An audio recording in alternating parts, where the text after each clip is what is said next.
Football বিশ্বে লম্বা সময় ধরে রাজত্ব করা মেসি রোনালদো ছেড়েছেন ইউরোপের ফুটবল, আর এরপরই ব্যালন জেতার রেস থেকেও যেন একরকম দূরে সরে গেছেন।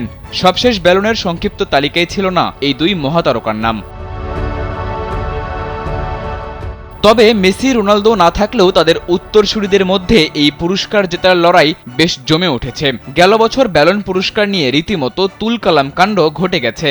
ভিনিকে ব্যালন না দেওয়ায় পুরো রিয়াল মাদ্রিদ বয়কট করেছিল ব্যালন অনুষ্ঠান।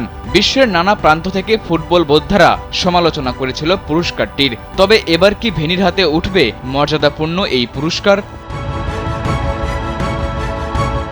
ওয়ালটন আবারও মিলিয়নিয়ার অফারে ওয়ালটন ফ্রিজ কিনে আপনিও হয়ে যেতে পারেন মিলিয়নিয়ার। চলতি বছর ব্যালন জেতার দৌড়ে বেশ এগিয়ে ছিলেন লিভারপুলের মোহাম্মদ সালাহ, কিন্তু মাত্র এক সপ্তাহের ব্যবধানে পরপর দুটা শিরোপা হাতছাড়া হওয়ায় সেই রেস থেকে খানিকটা ছিটকে গেছেন মিশরীয় এই তারকা। তবে অতি নাটকীয় কিছু ঘটলেই কেবল সালার হাতে উঠতে পারে ব্যালন ডিওর। চ্যাম্পিয়ন্স লিগের ব্যর্থতায় সালার পাশাপাশি Kylian Mbappe, Vinicius junior, Jude বেলিংহামরাও অনেকটা পিছিয়ে পড়েছেন ব্যালনের রেস থেকে। চ্যাম্পিয়ন্স লিগের রাজা রিয়াল মাদ্রিদ ছিটকে গেছেন কোয়ার্টার ফাইনাল থেকে। এছাড়া লা লিগা জয়ের দৌড়েও পিছিয়ে আছে বার্সেলোনার চেয়েও।